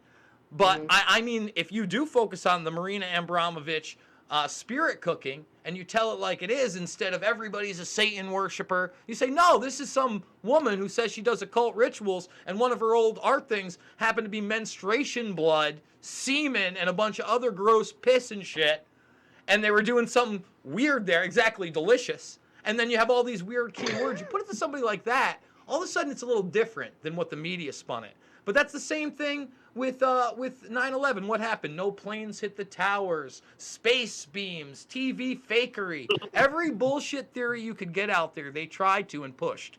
And to this day, you got a guy who might not be able to remember his name, but I remember that he covered up the Pakistani role in 9/11. Joe Biden is on camera multiple times, clearly talking about the $100,000 wire transfer from General Mahmoud Ahmed over to Muhammad Atta prior to the thing. That was facilitated by a guy named Omar Saeed Sheikh, the guy that they convicted of beheading Daniel Pearl, also who they let go 2 months ago, even though they convicted him of that. I mean, this guy is a high-level middleman predator class op, and they just roll him out. And no one's talking about that. And that's all documented shit. So that's the problem. We let the media run with the narrative. Fake news isn't new to 2015 or 2016 or any of that bullshit. It's been here for decades. The CIA is very good at what they do. I get a couple of minutes to ask you guys. I'm glad you brought that up, Jason, because the media for Mockingbird, they've been fanning the flames of disinformation, getting us into these fake wars, spinning this shit about, BLM being a free man or any of this. What are your guys' thoughts on having the media in some way form accountable for what their complicity is to all of this? Right now, they're complicit, basically, in communist insurgency. But over history, they've been complicit getting us into these bullshit wars where so many people. What are your thoughts on holding the media accountable? Jeff, your connection was kind of shitty. I'm sure. I love how you roll it out so honest, Ricky. I'm sure you made a really valid point. I was just asking, am I fucked up still? Yeah, it is. I don't know. It sounds like it might be your microphone or something, right?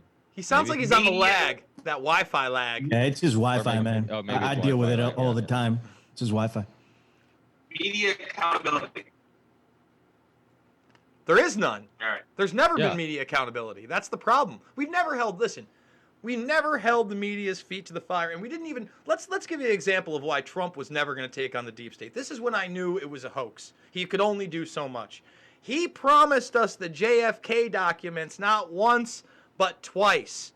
Okay, I went through what he did put out, and there was a lot of new stuff. I did learn a lot. I got a whole thing about Warren C. DeBruy being the key to what really happened there and having an actual 800-page report the day of and then into the assassination that nobody's seen, and the FBI's confirmed. Another story altogether. But when he couldn't reveal the deep state not once but twice from 50-plus years ago, what made you think he was going to defeat them this time around? All right? That's why we listen, I don't know what to say. This used to be a constitutional republic, but we've seeped into even beyond the national security state that we allowed after the Reagan administration, where it really ramped up, where continuity of government was completely revamped, and I mean the real takeover of this country and the decimation of any kind of checks and balances we ever had were gone. So okay, what are we going to do about it? You know what? Can we do anything? I'm damn well hoping, because at the end of the day, they're human beings, right? There's got to be a way. And there's got to be a way we can seep into the public consciousness. And because I don't want to wear a mask doesn't mean I'm MAGA for life. But unfortunately, these people are so triggered that they think one thing means the other, and they have no nuance anymore. We've lived, you're Hollywood, we have lived in an ever-growing, ever more accessible celebritard culture for some time now, where they have pushed these false idols generationally of, glitz and glam and sex and just no accountability whatsoever, and you deserve everything and you're fucking special. Well, the thing is, if you want to tap into that, you got to work for it. Everybody does have a great power, but most of us are too busy taking fucking 74 pictures of our meal in a day so we can share it with the world, and we're not working towards anything. So I don't know. We got to spiritually reach people, and I'm not a preacher, but I do know that if we want a chance at this, the people at the top are as cunning as it gets. They've got the fucking population walking around in 95-degree weather with a goddamn piece of paper over their face. Not just the population, Jason, but our kids too. I know, and kids. It's you have no idea. I just did a 35-minute podcast episode 2 days ago for my show, Up is Down, about the Oregon mandate for kids over 5 years old to wear fucking masks outside.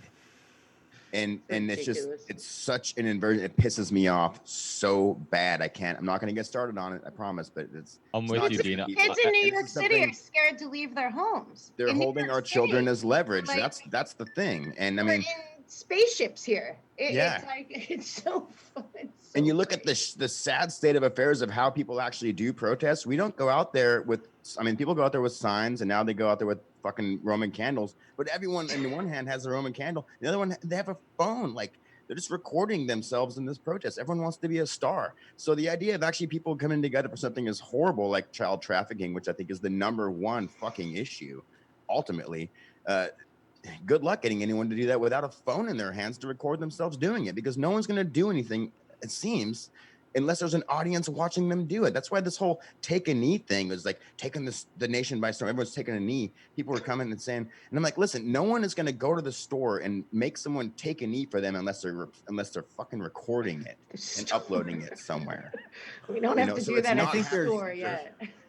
I think there is one place that there is some hope. I mean, I kind of come here from the vaccine world a little bit more, and like I'm from Oregon. We have Oregonians for Medical Freedom, and like the people that are seeing this vaccine being rolled out, they are not going to fucking do it. And there are thousands of people that will not do it. And I mean, you see like across the country, when they're trying to push the mandates and stuff, there are like thousands of parents standing out the courthouses like every time. And those are the media is not covering it, but that shit's happening like for the last couple of years. That's happening all over the country. And like I see this like daily. Those people will not do that. So there's if we can help ignite them, like that's my hope in this. That we can at least if we're not willing to take a vaccine, I mean, I'm not willing to mask my kids. I know that, and that's my 2 cents. Oh yeah. Well, I've had the CT Freedom Alliance on my show, and they're a Connecticut group that are fighting against the state of Connecticut, because they're trying to get rid of the religious exemptions, and they were fighting against that. Now they have a new group called like the We the Patriots something. They're going to actually be back on my show soon, and they're basically suing the government for mandated masks. So there are groups out there. There's people who are doing things. One of the founders, Brian Festa. He's actually a attorney who has a vaccine injured child, and that's what motivated him to get involved in this whole thing. And yeah, I mean, it is. I'm with Dean, and I think with a lot of you guys, when you have kids, it makes you mad, and it motivates you more than any. Like, you can affect me, whatever. I'll get upset. I'll get over it. But when it affects my kids, it's like it makes me upset to a whole nother level. And I think the good thing about that is that a lot of the most vocal people, and the people who are out there protesting and actually doing something and getting signatures and all that stuff, are pissed off parents. You look at the whole GMO movement. A lot of moms. I mean, I talked to a lot of moms who are upset, who are, they would eat they weren't so concerned about what they were eating, but when they were feeding somebody else, and Joe, what's up? And when they're feeding somebody else, and you're thinking about your kids, then all of a sudden it's like you're much more wary about what you're giving them and what's going on. Same thing with the vaccines. I mean, I said this.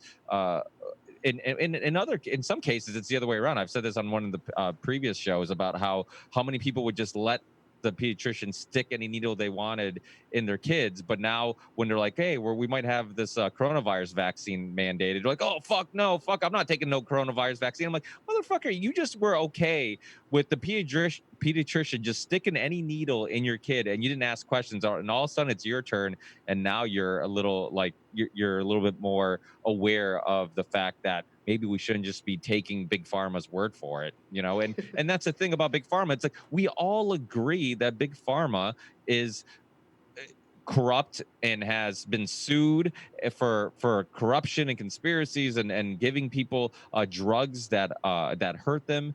And yet there's still people out there who think like the pharmaceutical department is like the moral department of Big Pharma, right? It's nonsense. It's crazy. And now I'm getting worked up because we're talking about kids. I told you. Because the government has the vaccine overreach.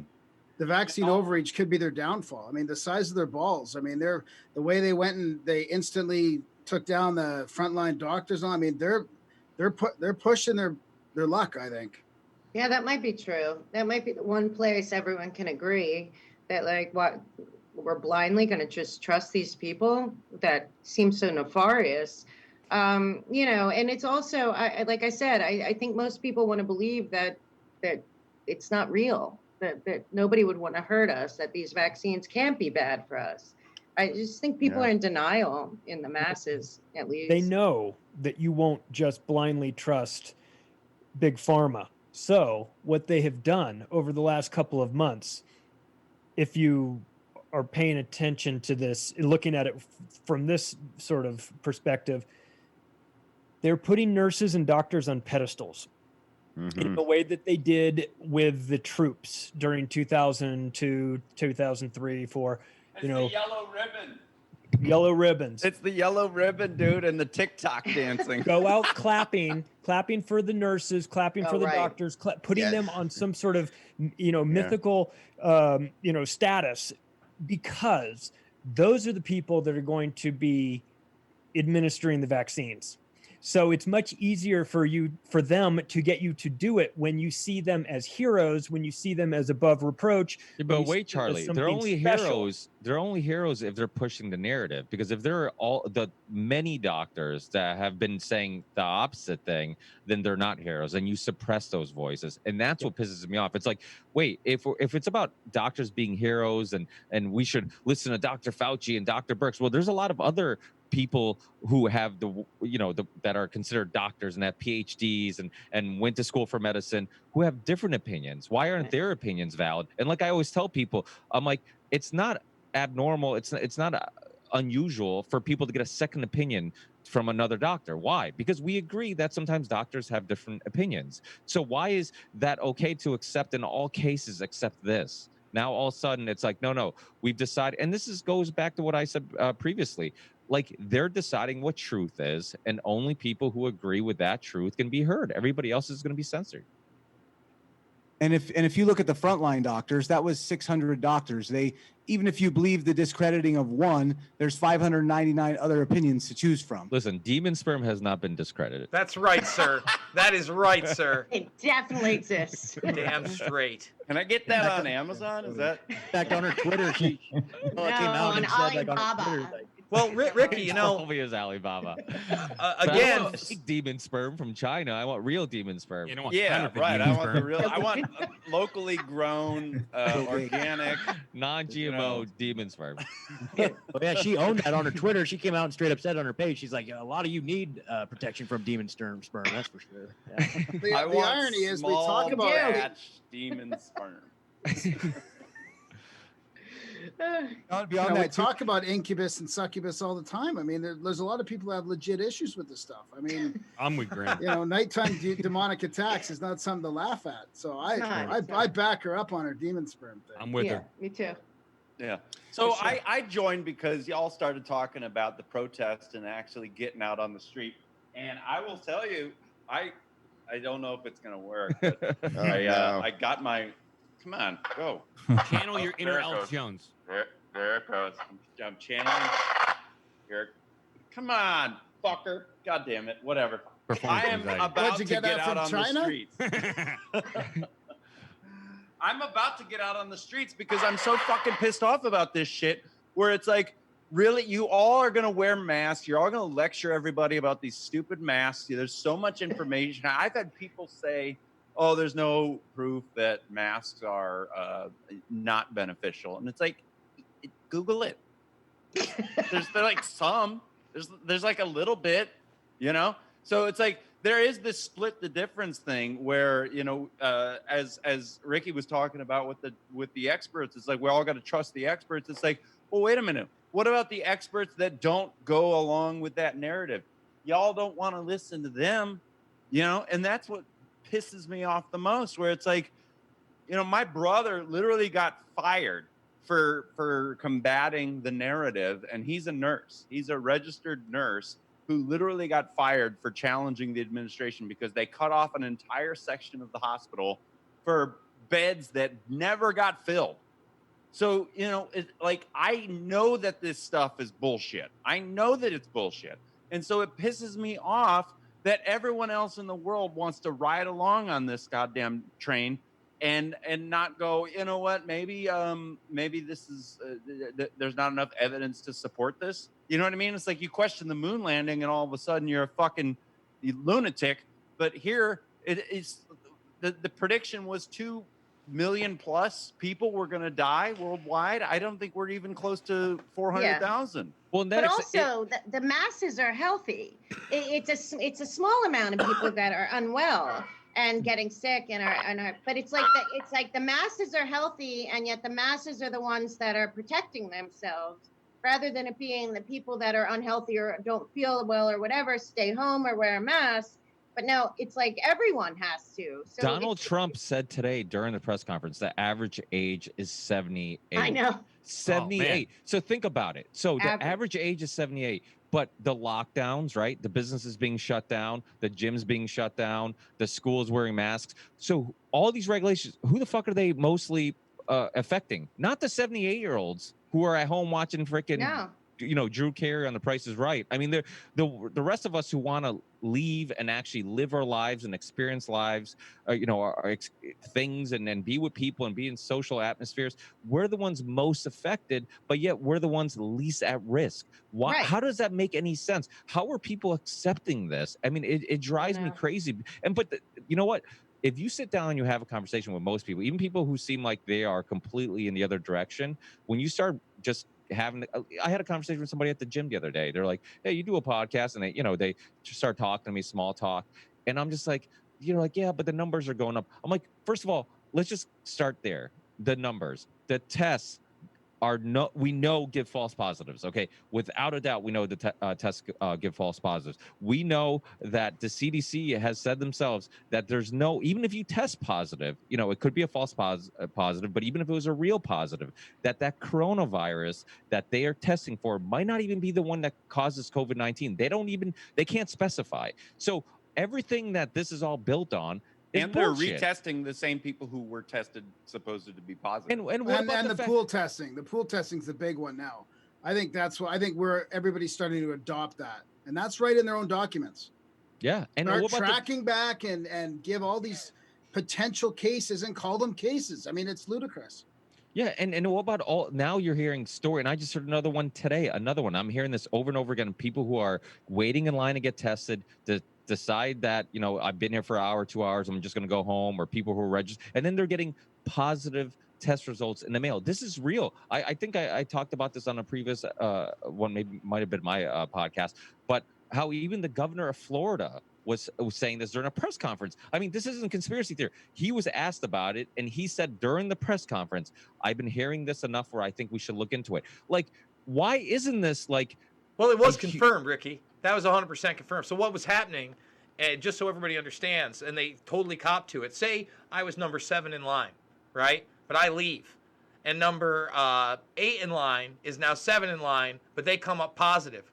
Well, that means that I really came up positive and not that person in line. So basically, that just means the person before them, or because it just keeps getting mismatched, all of it. This one woman who they called up, for instance, that they gave a positive to, right?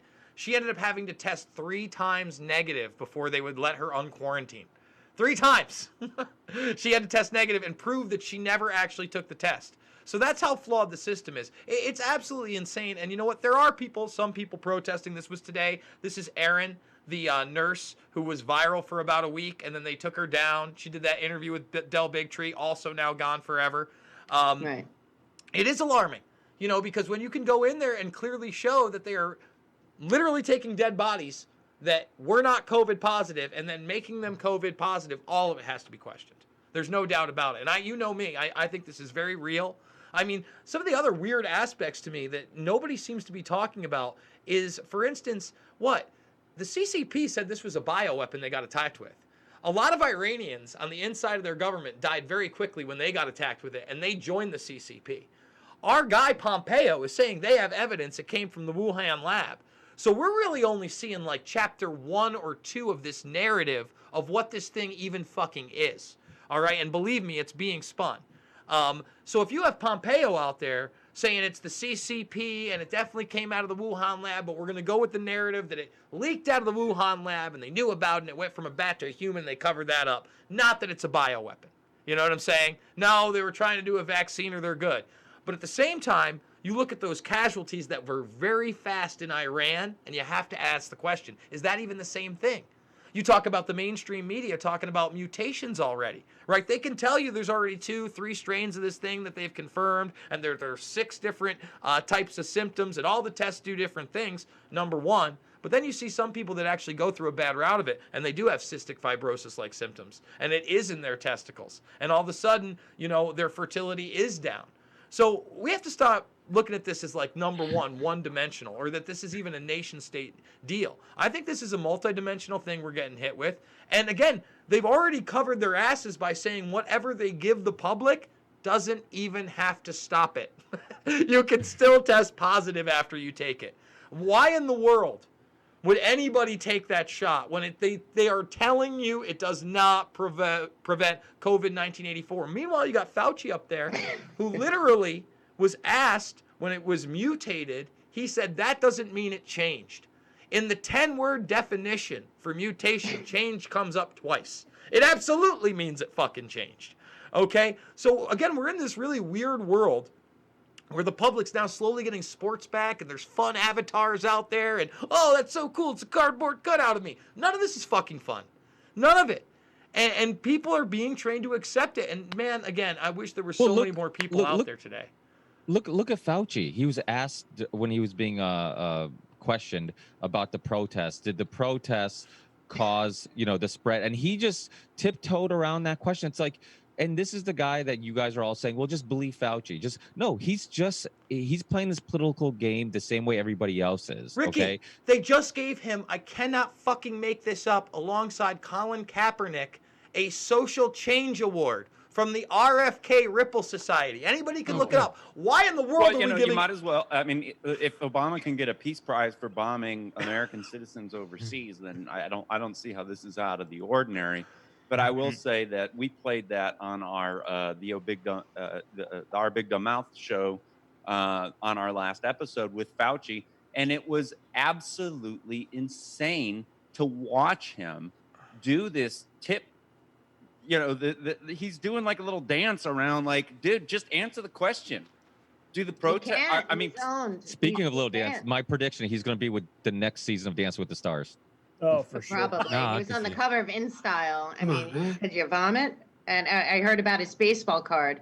Yeah, he wants to be a celebrity. That's the thing. Well, People clearly. don't realize that he enjoyed being on TV. He liked the getting. But he's the been a attention. celebrity for decades. We just not in our world, but in that World Health Organization, NIH. Dr. Judy was talking about him for a long time. He's been a celebrity. Yeah, apparently he's so we just got opened up into this world. It's the same people. If you look at all these, including like World Health Organization, NIH, CDC, they're all there. It's all the same people. They're famous to each other. We don't really matter. And again, they function on a different level where we're just players in their scenario. If you have an actual pandemic, you don't need a public relations department to tell you about it. Everybody knows someone that's dead. Everybody knows someone that's sick from it. Everybody knows somebody that's been. You don't need to have the wear a mask, don't wear a mask. I mean, this is manufactured, of course, because if you noticed during the June, let's say, things had started to tail off. Restaurants were opening up, people were starting to come back out, people were starting to interact, the numbers were going down, all these things. And then out of nowhere, we had to wear a visual representation of the virus, a mask. Deaths were down, cases were down, hospitals were back open, all those emergency hospitals they had built had shut down, the ships and ports had left. By all accounts, it was over, but it wasn't over for them. They needed to continue and keep it going. So how do you make people scared of an invisible virus? You make a visual representation of it in the form of a mask, make everybody mandatory. They have to wear it. So now when you go out, it's impossible to forget about it. It's the first thing in your mind. Yeah, you know what's also scary? Have you heard people say, we just need Biden to win so we can put an end to this? I've heard people say this. Oh, I hear that all the time. Have you guys that, got hairy okay? legs. Like people who are Trump supporters, people who are Trump supporters are saying that's this. what we're up against, you guys. That's what we're up against. That's the majority. That's why I keep saying, I think to people that I know and talk to, we are so vastly outnumbered, because that is really where the logic starts and stops with the majority of people. That's what we're up against. That's but why I don't think we're as outnumbered as you think. I think we are out there. I mean, imagine if there wasn't a censorship. I mean, you're hearing he's these in Portland, conversations, right? So yeah. Oh yeah. Yeah. What we need to do is we need to do a truther Tinder, and we'll just start reproducing, and then even these numbers. Sorry, Jason. That'll work in 20 years. Once I get something, I'll just keep going back to it because it's funny. Sorry. No, it's fine. Yeah, the Tinder thing doesn't bother me. I just never consider myself a truther. Wired magazine is supposedly doing this 15-year piece. I would assume it's going to come out either at the end of this month or the beginning of September for the 9/11 thing. And he kept trying to pin that on me, and I go, brother, man. We put out Loose Change Second Edition in 2005. We were the 9/11 Truth Movement. You know, Luke Rudowski was in New York 9/11 Truth. The term truther didn't exist. And when someone came up to me to say that, it was an insult. And I would have to get into it with them. I've never adopted that. I think there's a big difference between kind of going with what's like, you know, you're woke or you're a truther or this, or am I searching for the truth? Am I willing to admit when I'm wrong? Because that's a real test. You know, I'm not going to be right all the time. I can get that. I'm a human being. I make mistakes. So I've always kind of pride myself on trying to just look for the truth and see where that brings me. And like we talked about before, I don't like when it turns up like this is, you know, it's a good thing. Like with the Wayfair thing, when there were so many holes punched in that, I'm like, oh, fucking A, man. Thank God they're not trafficking kids in cabinets. You know what I'm saying? I'm relieved about something like that. I'm not looking for the most nefarious, sensationalistic stuff. But at the same time, when it's in my face and no one's talking about it, like for instance, you would have never got me to believe that somehow they were going to impeach Trump on the Ukraine scandal, that I watched Joe Biden bragging with fucking Richard Haas at the CFR about basically extorting the guy for fucking $1 billion that he wouldn't get unless the prosecutor dropped it on his son, and laughing about it. I would have never, 18 months from when I covered that story, would have thought, well, they're going to impeach him and Trump's going to take Alan Dershowitz as his lawyer. I mean, we are in fucked up times, man. So to me, it's just like, I try to get to the truth of the matter. Like when Bill Barr says something that's obviously true, like, hey, we shouldn't be mailing in our votes. The mail-in voting is a lot different than absentee voting. I have to agree with that. But then when people are like, he's a hero, I'm like, he obviously covered up the murder of Epstein. And by the way, he's the guy that wrote up the paperwork with Robert Mueller, his best friend at the time, to bring Noriega, our CIA asset, over here. That was just before he was the youngest attorney general of all time. No big deal. You gotta live in a world of reality, and I'm not rooting for heroes or villains or teams or any of that bullshit. And that's how we got to get around it, man. So even with like truther, and I get it, every boomer is out there. I try to remain grounded. I feel like the truther term was kind of like the conspiracy theorist term. It was used to kind of discredit people. I mean, you heard Abby Martin being discredited with that term. Oh, she's a truther. I mean, I don't get offended by it because I'm just like, I'm like seeking the truth. I don't see, you get what I mean. Like, but I get what you mean also. Well, it was, Ricky, it was in that period when all of a sudden they took what was a very strong movement asking real questions and then spun it into a conspiracy theory with a new term of truther. And at the same time, there was a thing called the 9/11 Tea Party, the real Tea Party, precursor to what got co-opted into like a Sean Hannity event. They used the fact that many of us were also into libertarian Ron Paul and seen what we had done for a couple years, dumping giant 9/11 Commission reports into the ocean, and then they manufactured that movement. Don't let them fool you. Hope and change. You don't think they took that from Luke and We Are Change when it wasn't just Luke, but it was literally an army of people that were armed with a camcorder? Now we all got this, and if we're gonna use it, it's someone got triggered at a fucking McDonald's. No.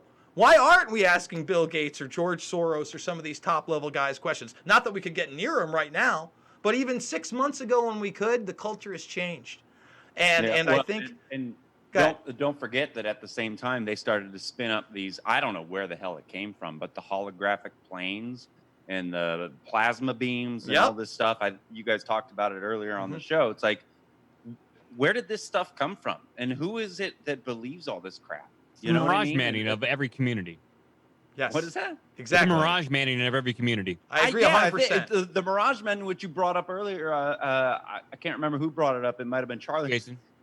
Oh, Jason. It's one of the best movies I've ever seen. And I'm not a big UFO or alien guy, but Mike recommended it to me. And I'll tell you what, it is like one of these things where you're just like, there must be something here if you're going to infiltrate it to such an extent and basically put these little traps in there. So as soon as you repeat this little tidbit of information, now all of a sudden I can just dismiss you, and that's what the Mirage Men whole thing is all about. And that I think is what the, 9/11 truth movement got infiltrated by, is like, if you think it's holographic planes, now all of a sudden it's like the whole thing gets thrown out the window. I don't even have to think about it. You're all just a bunch of crazy kooks. Right. On that note, Guys, I got to run. I thank you. I know I sucked last week or 2 weeks ago when we did this. I love this. You were on the road. Yeah, it was tough. But I'm going to get on the road again, man. Again, you want my solution? I know it's not in New York State. And unfortunately, in this country, there is going to be real differences in division. I really do believe that. And it's going to be battles of communities and ideals. So you may want to pick a different place to live. I don't know. I don't have all the answers, guys, but I'm trying to find them, and I know you're going to help me. So I'll see you guys on the flip side. Thanks again, Ricky. All right. Thanks, Jason. Thanks for joining us. Thanks, Jason.